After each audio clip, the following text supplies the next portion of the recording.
65 ലക്ഷം വോട്ടർമാരെ വോട്ടർ പട്ടികയിൽ ചേർത്തുകൊണ്ടാണ് ഇന്ത്യൻ തെരഞ്ഞെടുപ്പ് കമ്മീഷൻ ബിജെപിക്കായി മഹാരാഷ്ട്ര തെരഞ്ഞെടുപ്പിൽ ഒത്താശ ചെയ്തു കൊടുത്തത്. തന്റെ അമേരിക്കൻ സന്ദർശന വേളയിൽ പ്രതിപക്ഷ നേതാവ് രാഹുൽ ഗാന്ധി പറഞ്ഞ കാര്യങ്ങളാണിത്. ഇന്ത്യയിൽ പറഞ്ഞു മടുത്തൊരു കാര്യം അമേരിക്കയിൽ പോയി പറഞ്ഞിട്ട് എന്ത് പ്രസക്തി എന്ന് ചോദിച്ചാൽ, കഴിഞ്ഞ ദിവസങ്ങളിലായിരുന്നു ഇന്ത്യൻ തെരഞ്ഞെടുപ്പ് വ്യവസ്ഥയെയും രീതിയെയും പുകഴ്ത്തിക്കൊണ്ട് അമേരിക്ക എത്തിയത്. അതുകൊണ്ട് തന്നെയാണ് ഇത്തരത്തിൽ തെരഞ്ഞെടുപ്പ് കമ്മീഷന്റെ കള്ളത്തരങ്ങളെയും പൊള്ളത്തരങ്ങളെയും കുറിച്ച് രാഹുൽ സംസാരിച്ചത്. മഹാരാഷ്ട്രയിലെ ആകെ ജനസംഖ്യയേക്കാൾ കൂടുതൽ ആളുകൾ മഹാരാഷ്ട്രയിൽ വോട്ട് ചെയ്തു. ഇത് ഒരു വസ്തുതയാണ്. വൈകുന്നേരം 5:30 തെരഞ്ഞെടുപ്പ് കമ്മീഷൻ അവർക്ക് ഒരു കണക്ക് നൽകി.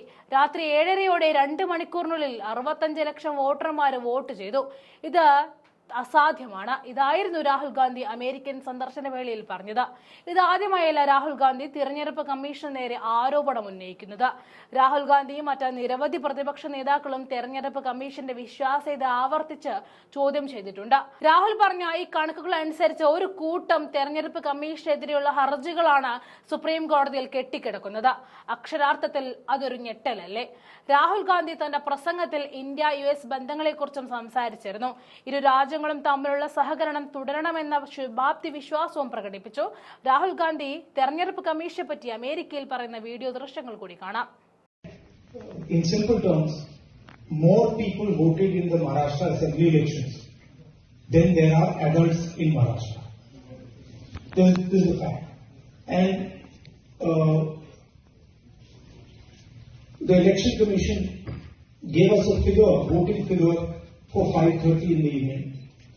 And between 5:30 in the evening and 7:30 in the evening, when the poll was supposed to have closed, 65 lakh voters voted. Now, that is physically impossible to happen, right? Because for a voter to vote, it takes approximately 3 minutes. And if you do the math, it would mean that there were lines of voters till 2 o'clock at night voting all night, and this didn't happen. So we asked them, but look, evening, you have videography taking place, as if we asked.